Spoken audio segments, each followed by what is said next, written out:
Hello students, welcome to Camveda and I'm your teacher Sushil Jain.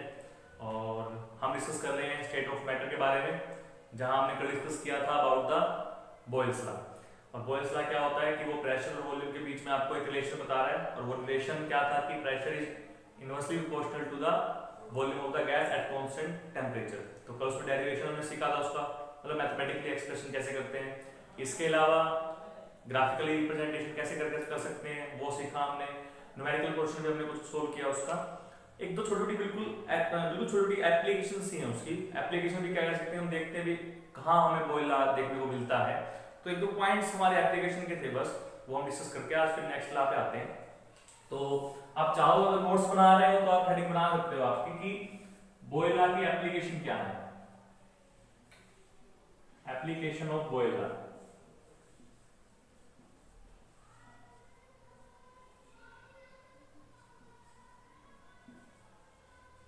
देखिए, जो density होती है किसी भी सब्सटेंस की, चाहे वो लिक्विड हो, चाहे वो सॉलिड हो, चाहे वो गैस हो, तो सब्सटेंस की जो डेंसिटी आपकी है वो डेंसिटी आपकी इनवर्सली प्रोपोर्शनल होती है वॉल्यूम के। ये हमें पढ़ा हुआ है ना। और हमें बॉयल लॉ से क्या पढ़ा कि प्रेशर जो होता है वो भी इनवर्सली प्रोपोर्शनल होता है वॉल्यूम के, किसी भी गैस के लिए। तो हम कहें गैस की डेंसिटी गैस की वॉल्यूम के इनवर्सली प्रोपोर्शनल है, गैस का प्रेशर गैस की वॉल्यूम के इनवर्सली प्रोपोर्शनल है। तो यहां से क्या कह सकते हैं, किसी गैस की जो डेंसिटी है वो उसके प्रेशर के डायरेक्टली प्रोपोर्शनल है। बात समझ में आई? यानी किसी गैस का जितना प्रेशर बढ़ेगा उस गैस की डेंसिटी भी उतनी बढ़ेगी, मतलब वो उतनी ज्यादा डेंसर होती जाएगी गैस, है ना। इसीलिए जब हम ऊपर की तरफ जाते हैं एटमॉस्फेयर में, जब ऊपर की तरफ जा रहे हैं तो वहां पर एटमॉस्फेरिक प्रेशर जो है वो कम हो जाता है, और एटमॉस्फेरिक प्रेशर कम होने की वजह से वहां पे गैस की डेंसिटी भी कम हो जाती है। मतलब इतनी ज्यादा एयर प्रेजेंट नहीं होती है जितनी ज्यादा होनी चाहिए, और उस वजह से हमें सांस लेने में तकलीफ आती है।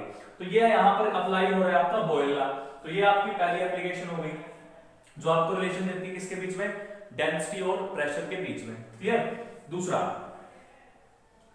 क्या एप्लीकेशन देखने को मिलती है हमें, जो वेदर को चेक करने का जो डिपार्टमेंट होता है वो क्या करते हैं, वो बैलून एक लेते हैं और उस बैलून को एटमॉस्फेयर में ऊपर भेजते हैं। लेकिन जब वो बैलून को ऊपर भेज रहे हैं तो वो उसमें जो गैस फिल कर रहे हैं, जनरली उसके अंदर हाइड्रोजन या हीलियम गैस फिल की जाती है। तो उसमें जो गैस फिल कर रहे हैं वो गैस उस गैस से उस बैलून को कंप्लीटली नहीं भरते हैं, पार्शियली भरते हैं, थोड़ा बहुत भरते हैं और वे उसको छोड़ देते हैं। जैसे जैसे वो बैलून आपका ऊपर जाता है, क्योंकि ऊपर प्रेशर क्या हो रहा है, कम हो रहा है एटमॉस्फेयर का, तो उस वजह से उसके अंदर की जो गैसेज है वो क्या करेंगी, एक्सपेंड करने की कोशिश करेंगी, क्योंकि जितना प्रेशर कम होता है उतनी वॉल्यूम ज्यादा होती है। तो ऊपर जाते जाते जाते जाते आपका जो बैलून है वो कंप्लीटली क्या है, भर जाता है, पूरी तरह से फूल जाता है, अच्छे से बड़ा हो जाता है। तो वहां भी हम क्या काम कर रहे हैं, वहां भी हम बॉयल लॉ को यूज में ले रहे हैं। तो ये आपकी दो एप्लीकेशंस थी। एक तो डेंसिटी और प्रेशर के बीच में हमने रिलेशन ड्राइव किया कि गैस जितनी डेंसर होगी उसकी प्रेशर उतना ही ज्यादा होगा, गैस जितनी डेंसर नहीं होगी उतना प्रेशर उसका कम होगा। और दूसरा, जो हम एयर बैलून फिल करते हैं तो एयर बैलून में गैस को इस तरीके से फिल करते हैं कि जब वो ऊपर जाए बैलून तो गैस प्रेशर कम होने की वजह से आपकी एक्सपेंड हो जाए। ओके, चलिए जी। तो ये आपकी दो एप्लीकेशंस थी। हम लेते हैं थोड़ा सा पॉइंट कि फिलिंग बैलून्स, तो बैलून्स को भरने में भी हम इसका यूज करते हैं। क्लियर? चलिए जी, अब आते हैं आज के नेक्स्ट लॉ पे। अब अगर आपको बॉयल लॉ समझ में आ गया अच्छे से तो बाकी लॉ को समझने में इतना टाइम नहीं लगता है। कल मैंने आपको लॉ की एबीसीडी बताई थी, तो उस एबीसीडी में से हमने बी पढ़ लिया था, अब हम सी पढ़ेंगे पहले। तो वो सी क्या था, सी मींस था आपका Charles law. Okay, Charles law बहुत छोटा सा और आसान सा लॉ है, तो ज्यादा इसमें लंबी चौड़ी बात है नहीं हमारी, फटाफट हम इसको खत्म कर सकते हैं। अब लॉ है क्या, देखिए बहुत आसान सा लॉ है। मान लीजिए लेट कर वही समझाने से स्टार्ट करेंगे कि मान लीजिए आपके पास कोई गैस है और उस गैस की जो वॉल्यूम है, उस गैस की जो वॉल्यूम है स्टार्टिंग में वो हमने 273 ml मान ली। ठीक है सर, यही नंबर क्यों माना आपने, कुछ और क्यों नहीं माना, इसका भी रीजन आपको साथ आगे मिल जाएगा। बट फिलहाल हम मान के चलते हैं कि मेरे पास एक गैस है जिसकी वॉल्यूम कितनी है, 273 ml है। ओके, और इस टाइम पर क्या होगा, इस टाइम पर गैस का कोई ना कोई टेम्परेचर भी जरूर होगा, हो ना। तो वो टेम्परेचर हम कितना मान सकते हैं, वो टेम्परेचर हम मानते हैं कि भाई स्टार्टिंग में जब इतनी वॉल्यूम थी तो उस टाइम पे उसका जो टेम्परेचर था वो हमने 0 डिग्री सेल्सियस मान लिया। ठीक है, क्लियर हो गया। अब मैंने क्या किया, अब मैंने ये किया कि इसके टेम्परेचर को 1 डिग्री बढ़ा दिया, तो नया टेम्परेचर कितना हो गया, इसको T1 मान लेते हैं, तो नया टेम्परेचर कितना हो गया, 1 डिग्री सेल्सियस हो गया। अब मैंने क्या देखा, इसको मान लेते हैं V0 या V1 मान लेते हैं, चलो ठीक है। तो अब मैंने क्या देखा कि जैसे ही मैंने टेम्परेचर को 0 से 1 डिग्री किया, जैसे ही गैस का टेम्परेचर 1 डिग्री बढ़ाया, तो जो गैस की वॉल्यूम थी हमारे पास वो 274 ml हो गई। कितनी हो गई, 274 ml हो गई, मतलब 1 ml बढ़ गई, ऐसे कह सकते हैं। या देखो ऐसे भी कह सकते हैं कि भाई जो पुरानी वॉल्यूम थी उस वॉल्यूम का 1/273वां हिस्सा लिया, और वो वॉल्यूम पुरानी वॉल्यूम में ऐड हो गई ना, नई कितनी 274, पुरानी कितनी 273, उसका उतना ही हिस्सा लिया। कितना हिस्सा लिया उसका, 273, तो वो 1 ml क्या हो गई आपकी, ऐड हो गई, तो वो क्या मिल गया, 274 ml मिल गया। अब ऐसे मान लो 2 डिग्री करता तो इस वॉल्यूम का 273 पार्ट कर देते तो कितनी ऐड होती, 2 डिग्री। ये वॉल्यूम तो बेटा मानने के लिए ली है ताकि आपको फैक्टर समझ में आ जाए कि टेम्परेचर कैसे बढ़ता है। ये क्वांटिटी हमारी हमेशा कांस्टेंट रहेगी, कोई भी वॉल्यूम हो गैस की, मान लीजिए 273 ना होती, 300 होती, तो 300 का भी आप क्या लोगे, 300 का भी आप 273 हिस्सा ही लोगे। जो भी वैल्यू आएगी वो वैल्यू पिछले वाली वॉल्यूम में ऐड कर देंगे, उससे नई वॉल्यूम आएगी। ऐसे फिर मैंने क्या किया, टेम्परेचर को 1 डिग्री कम कर दिया, -1 डिग्री कर दिया, तो 1 डिग्री कम किया तो उससे वॉल्यूम भी कम हो गई। कितनी कम हो गई, 272 ml हो गई। तो यहां से क्या दिख रहा है, यहां से दिख रहा है कि जब मैं टेम्परेचर को बढ़ा रहा हूं तो वॉल्यूम बढ़ रही है, जब टेम्परेचर को घटा रहा हूं तो वॉल्यूम घट रही है। हम उल्टा ही बोल सकते थे कि भाई मैंने गैस की वॉल्यूम को 273 से 274 कर दिया, तो क्या टेम्परेचर में चेंज आएगा, जी हाँ बिल्कुल आएगा। टेम्परेचर में चेंज कितना आएगा, 0 से 1 हो जाएगा, घटा देंगे तो घट जाएगी। इसका मतलब यहां से हम इसको जो मैथमेटिकली लिख सकते हैं, क्या लिख सकते हैं मैथमेटिकली, देखिए मैथमेटिकली इसको लिख सकते हैं कि जो नई वॉल्यूम आएगी किसी टेम्परेचर T पे, हम डिग्री सेल्सियस में लेते हैं ना, वो क्या आएगी, वो पुरानी वॉल्यूम जो भी है उसमें ऐड होके आएगा। कितना ऐड होके आएगा, पुरानी वॉल्यूम का ही 273 पार्ट होके आएगा। ये समझ में आया। लेकिन चेंज कितना था बेटा, चेंज था 1 डिग्री का। अगर 1 डिग्री का चेंज हुआ तो एक बार ही चेंज हुआ 1/273। अगर दो बार करते, मैंने क्या किया था भाई 274 लिखा था, ये कब आया था, तो 0 से 1 किया था। अब मैं 0 से 2 कर देता हूं, तो 0 से 2 करूंगा तो कितना हो जाएगा, या 1 से 2 कर लेते हैं, तो 1 से 2 करेंगे तो फिर इसका 273 लेंगे, फिर चेंज वैल्यू आएगी, फिर 2 से 3 लेंगे तो फिर एक बार ही करेंगे। मतलब जितना हम टेम्परेचर इनिशियल से फाइनल तक चेंज करेंगे उतनी बार चेंज आएगा। तो अगर 4 बार किया तो 4 होगा, 5 बार किया तो 5 होगा। तो यहां कितना लेंगे, इनटू में T लेंगे, भाई कितना टेम्परेचर हमने चेंज किया है। तो यहां से हमारे पास क्या आ गया, यहां से हमारे पास एक्सप्रेशन आ गया कि V0 हमने कॉमन निकाल दिया, ये हमारे पास बच गया 1 प्लस T/273। इसको थोड़ा सा और सिंप्लीफाई करते हैं तो V0, और ये बचता है हमारे पास 273 प्लस T डिवाइड बाय 273। अब इस बात का मतलब समझिए बेटा कि हमने 273 ही क्यों लिया, कुछ और क्यों नहीं लिया। देखिए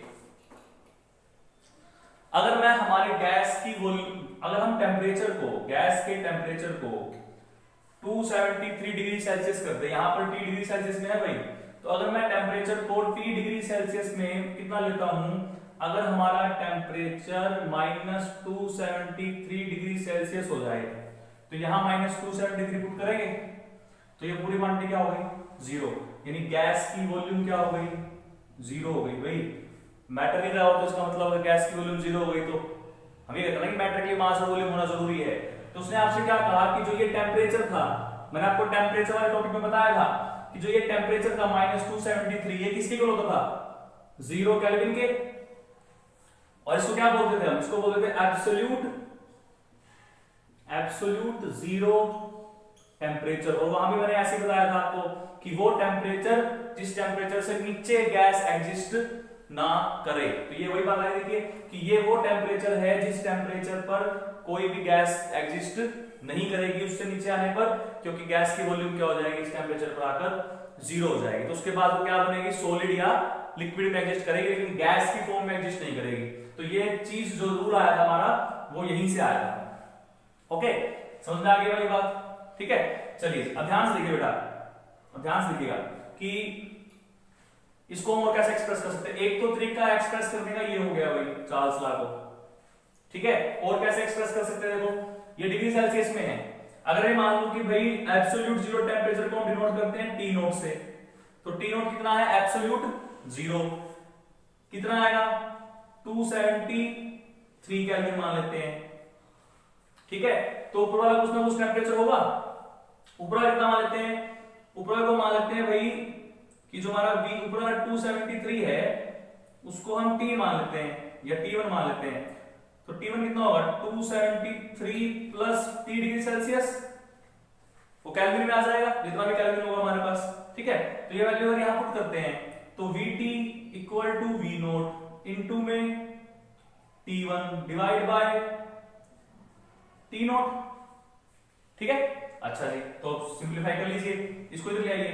तो VT बाय में ऊपर लिख रहा हूं इसको मैं, यहां करते हैं VT बाय में T1 equal to V naught by में T नोट, ठीक है।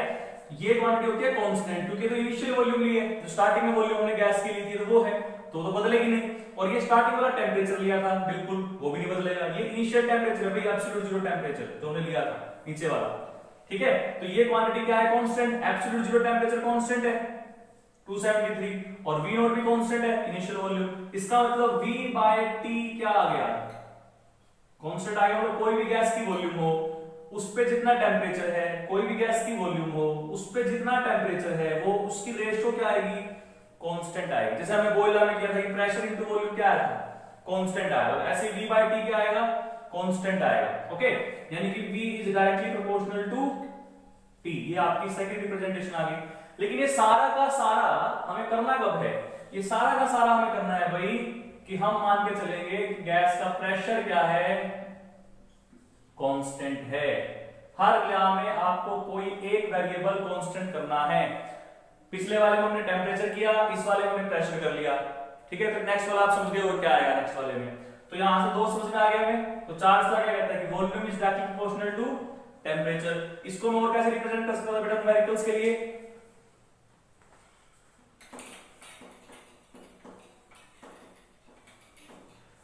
देखिए न्यूमेरिकल्स के लिए हम कर सकते थे कि भाई अगर गैस की वॉल्यूम V1 है और उस टाइम पे उसका टेम्परेचर T1 है, अगर गैस की वॉल्यूम V2 हो जाए और उसका टेम्परेचर T2 हो जाए तो उनकी जो रेशियो आएगी वो हमेशा कांस्टेंट आएगी। V3 by T3 भी हो सकता है, V4 by T4 भी हो सकता है, तो समझाने के लिए। तो ऐसे भी आप कर सकते हो, ऐसे भी आप रिप्रेजेंट कर सकते हो बॉयलर को कि भाई किसी भी वॉल्यूम और टेम्परेचर की जो रेशियो होती है किसी भी गैस के लिए एट कांस्टेंट प्रेशर वो क्या रहती है, कांस्टेंट रहती है। ओके, चलिए यार क्लियर हो गया, समझ में आ गया, बड़ी अच्छी बात है, समझ में आ गया। तो आप क्या कर सकते हैं, ग्राफ बना सकते हैं। तो नेक्स्ट टॉपिक क्या बचता है हमारा, ग्राफ का ही। ग्राफ इसके इतने नहीं है जितने आपने बॉयल्स लॉ के पढ़े थे, आपको उसमें बहुत थोड़े से ग्राफ पढ़ने हैं मेन से, तो वो पढ़ लीजिए बस। देखिए ग्राफिकल रिप्रेजेंटेशन,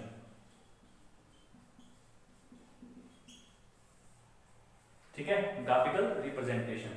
तो ग्राफिकल रिप्रेजेंटेशन में क्या होगा, देखिए ग्राफिकल रिप्रेजेंटेशन में ग्राफ बना सकते हैं किस किस के बीच में, वॉल्यूम और टेम्परेचर के बीच में। अब यहां कभी भी हम ग्राफ को बिल्कुल ओरिजिन से स्टार्ट नहीं कर सकते भाई। टेम्परेचर हम जीरो ले सकते हैं केल्विन, लेकिन जीरो केल्विन पे वॉल्यूम जीरो हो जाएगी। और गैस की वॉल्यूम कभी भी हमें अभी तक ऐसी नहीं मिली है जहां पर वॉल्यूम उसकी जीरो हो, ठीक है। तो ग्राफ हम कहां से स्टार्ट करेंगे, ग्राफ हम मान लीजिए यहां से स्टार्ट करेंगे, ठीक है, समझ में आ रहा है। यहां पर टेम्परेचर में किस में ले रहा हूं, यहां पर टेम्परेचर में डिग्री सेल्सियस में ले रहा हूं भाई, तो हम T लेते हैं बेशक, हालांकि सिंपल टेम्परेचर का हम टी लेंगे, लेकिन दिखाने के लिए किस में ले रहे हैं, डिग्री सेल्सियस। ठीक है, तो वॉल्यूम अगर टेम्परेचर हमारा कितना होगा, यहां पर तो इस टेम्परेचर पर तो वॉल्यूम जीरो होगी नहीं, तो टेम्परेचर कितना लें कि वॉल्यूम जीरो हो जाए। अगर मैं टेम्परेचर को -273 डिग्री सेल्सियस ले लूं तो उस टाइम पर जो गैस की वॉल्यूम है वो क्या हो जाएगी, हमारी जीरो हो जाएगी। ठीक है, तो ये टेम्परेचर कौन सा आ गया, एब्सोल्यूट जीरो टेम्परेचर आ गया। इस टेम्परेचर पर आकर गैस की वॉल्यूम क्या हो गई, जीरो हो गई। तो ऐसे हम रिप्रेजेंट कर सकते हैं, समझ में आ रही बात। या अगर हम केल्विन में लेते तो केल्विन में कैसे करते हैं भाई, यहां 0 केल्विन से स्टार्ट होता। अब 0 केल्विन पे गैस की वॉल्यूम 0 है, और कोई भी गैस की वॉल्यूम 0 नहीं हो सकती फिलहाल तक, ऐसा पॉसिबल नहीं हो पाया है। इस टेम्परेचर तक हम पहुंच ही नहीं पाए अभी तक। -273 डिग्री टेम्परेचर जो है वो एक्चुअल में हम अभी तक अटेन नहीं कर पाए हैं, सिर्फ अभी तक ये थ्योरिटिकल है कि ऐसा हो गया तो वॉल्यूम 0 हो जाएगी। अभी तक ट्राई कर रहे हैं इस चीज पर, बट अभी तक पॉसिबल नहीं हो पाया। ठीक है, तो इसका मतलब कि 0 केल्विन पर वॉल्यूम 0 अभी तक नहीं हुई है, बट हो जाएगी। तो ग्राफ कैसा है उस केस में आपका, थोड़ा सा यहां से स्टार्ट करेंगे, स्ट्रेट लाइन। ठीक है, और कब आएगा, एट कांस्टेंट प्रेशर। ठीक है, इसको आगे बढ़ाएंगे तो ये कहां आ जाएगा आपका, यहाँ 0 पे आ जाएगा। 0 पे वॉल्यूम क्या हो जाएगी, 0 हो जाएगी। ठीक है, समझ में आ गया ग्राफ इसका, आसान सा था। तो ये था आपका चार्ल्स लॉ। क्लियर, चलिए जी, अच्छी बात है।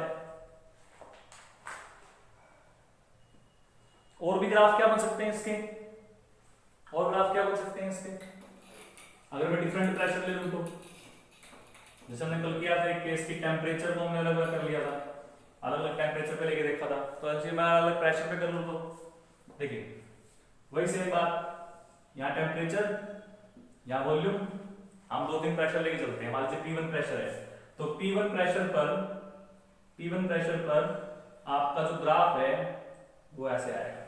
तो ये P1 के लिए आ गया, ऐसे P2 के लिए करेंगे तो ये P2 के लिए आ गया, P3 के लिए करेंगे तो ये P3 आ गया। और एक खास बात ध्यान रखिए भाई, P1 कम होता है P2 से, और P2 कम ले रहे हैं P3 से। देखो ध्यान से देखो, प्रेशर बढ़ रहा है तो स्लोप नीचे आ रही है भाई। क्यों आ रही है, क्योंकि प्रेशर और वॉल्यूम इनवर्सली प्रोपोर्शनल होते हैं।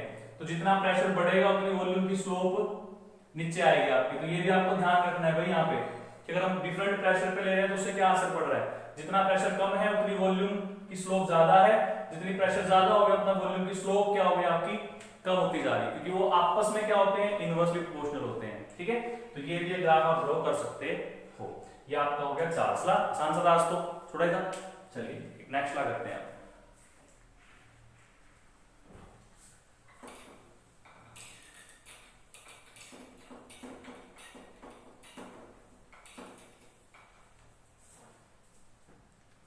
मेरे पास 12th के बच्चों के वीडियोस में कमेंट आते हैं, सभी तरह के कमेंट आते हैं, सर वीडियो थोड़ी सी अच्छी फास्ट करवाइए टॉपिक, सर ये चैप्टर करवा दीजिए, सर ऐसे करवा दीजिए, या क्वेश्चंस के आंसर देते हैं। लेकिन 11th के बच्चे जो हैं वो डाउट्स नहीं डाल रहे हैं। एक तो कुछ कमेंट्स में नहीं कुछ पूछ रहे हैं, ना कुछ बता रहे हैं कि सर ऐसे कर लीजिए, ऐसे करवा लीजिए। तो बेटा कोशिश कीजिए कि आप भी कमेंट्स में मुझसे पूछा कि मैं जुड़ा रहूँ आपसे, मुझे पता चलता रहे कि आप क्या पढ़ रहे हो और कितना पढ़ रहे हो। ओके, चलिए नेक्स्ट लॉ क्या था हमारा, मेंटल लॉ।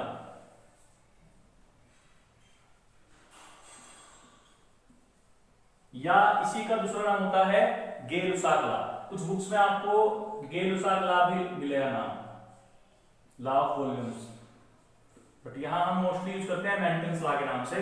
गे-लुसाक लॉ का नाम थोड़ा सा कम यूज करते हैं। ठीक है, तो देखिए हमने कौन कौन से वेरिएबल यूज कर लिए, हमने रिलेशन पढ़ लिया प्रेशर, तीन वेरिएबल थे, प्रेशर, वॉल्यूम, टेम्परेचर।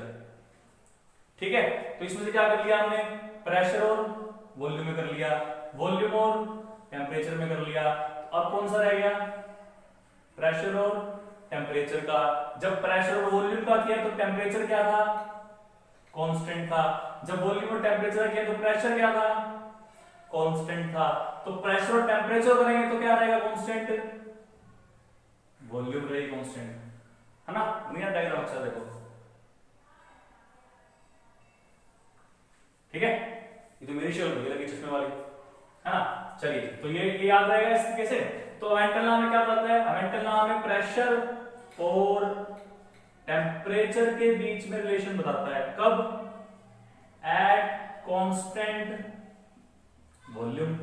क्या रिलेशन आता है भाई, सिंपल सी बात देखिए, मैं दो तरीके से ला सकता हूं। तो ऐसे कर लीजिए कि भाई जो भी मैंने चार्ल्स लिए बताया था कि किसी भी गैस का प्रेशर एट एनी टेम्परेचर कितना बढ़ता है, जो इनिशियल प्रेशर है P नॉट, उसी प्रेशर का 273 पार्ट लीजिए, ठीक है, क्योंकि इसी प्रेशर पे प्रेशर, इसी टेम्परेचर पे प्रेशर भी जीरो हो सकता है भाई।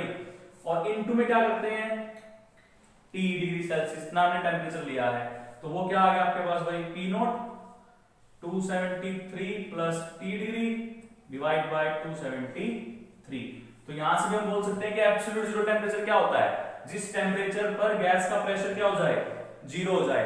तो हम नॉर्मली ये भी बोल सकते हैं कि वो टेम्परेचर जिस टेम्परेचर पर गैस का प्रेशर और वॉल्यूम दोनों जीरो हो जाए, उसको क्या कहेंगे, एब्सोल्यूट जीरो टेम्परेचर कहेंगे। समझ में आ गई बात, जिस टेम्परेचर पर गैस की वॉल्यूम और प्रेशर दोनों जीरो हो जाए, उसको क्या कहेंगे, उसका एब्सोल्यूट जीरो टेम्परेचर कहेंगे।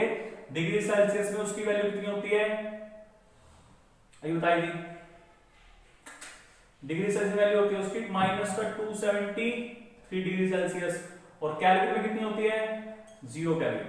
ठीक है, तो इस टेम्परेचर पर वॉल्यूम भी जीरो बन जाती है और प्रेशर भी जीरो बन जाता है। तो यहां से आपको क्या कह रहा है, यहां से कह रहा है कि जो प्रेशर होता है, कहां करें, यहां करते हैं, जो प्रेशर होता है वो टेम्परेचर के डायरेक्टली प्रोपोर्शनल होता है। यानी किसी गैस का अगर आप टेम्परेचर बढ़ाओगे तो उस गैस का प्रेशर भी बढ़ेगा, गैस का टेम्परेचर घटाओगे तो उस गैस का प्रेशर भी घटेगा। यानी कि हम ये भी बोल सकते हैं कि भाई P/T जो होता है वो कांस्टेंट होता है, ठीक है, और यहां पे भी स्थिति P1/V1 P2/V2 क्या, सॉरी P1 क्या होगा हमारा, इक्वल टू किसी कांस्टेंट के होगा। ठीक है, समझ में आ रही है बात।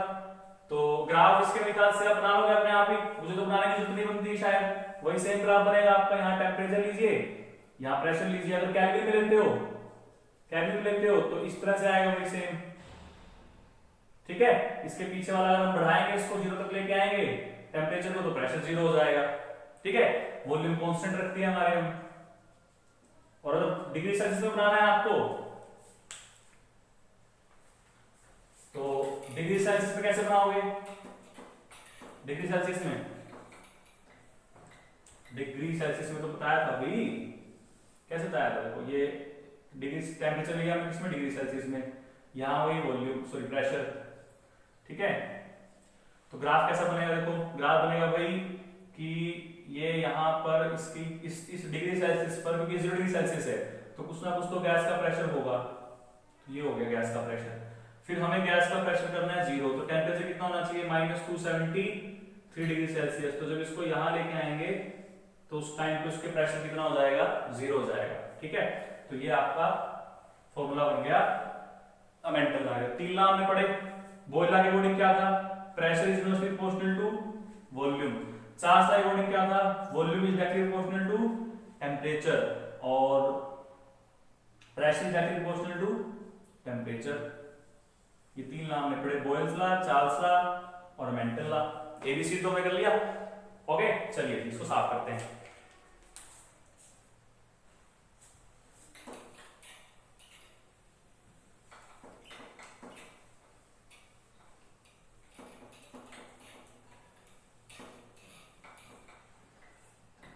अब यहां से एक लास्ट लॉ बचता है, मतलब खत्म कर लेते हैं आज। तो हम 3-4 लॉ तो हमारे खत्म कर लेंगे साथ में, फिर हम आगे तक देख सकते हैं जो इंपॉर्टेंट टॉपिक आपका। अवोगाड्रो लॉ हमने पढ़ा हुआ पहले भी, इससे पहले वाले चैप्टर में पढ़ा था हमने अवोगाड्रो लॉ, फर्स्ट चैप्टर में, बेसिक कांसेप्ट ऑफ केमिस्ट्री। बस वही सेम लॉ है। क्या लॉ था हमारा कि अगर हमारा टेम्परेचर, गैस का टेम्परेचर एंड प्रेशर वो क्या हो, कांस्टेंट हो, तो उस टाइम पर किसी भी गैस की जो वॉल्यूम होती है वो उस गैस के नंबर ऑफ पार्टिकल्स या नंबर ऑफ मोल पे डिपेंड करती है। ये बताया था, समझ में आ रहा है। या हम कैसे कह सकते हैं इसी बात को कि भाई V/N जो होता है वो किसी कांस्टेंट के इक्वल आएगा। ठीक है, और क्या कह सकते हैं कि भाई जब V1/N1 लेंगे, मतलब इस नंबर ऑफ मोल पे इतनी वॉल्यूम थी, अब नंबर ऑफ मोल मैंने N2 कर दिए तो वॉल्यूम इतनी हो गई। ठीक है, तो ये रेशो क्या आ जाएगी हमेशा, कांस्टेंट। या और कैसे लिख सकते हैं कि भाई V1 by V2 दो गैसेस की वॉल्यूम की रेशो, दो गैसेस की वॉल्यूम की रेशो उनके नंबर ऑफ मोल की रेशो के बराबर होंगे, ये बोल सकते हैं। दो गैसेस की वॉल्यूम की रेशो उन दोनों गैसेस के नंबर ऑफ मोल के रेशो के इक्वल होएगी। मतलब जो रेशो वॉल्यूम की आएगी वही रेशो नंबर ऑफ मोल की भी आएगी। समझ में आ गई बात? ये था आपका एवोगैड्रो लॉ, ये हमने पीछे पढ़ा हुआ है। क्लियर? तो चलिए ये हो गए हमारे आज के लॉ कंप्लीट। अभी हमारे पास डाल्टन लॉ रहता है, लेकिन उससे पहले हमें कुछ और टॉपिक पढ़ने हैं, फिर हम डाल्टन लॉ पे आएंगे।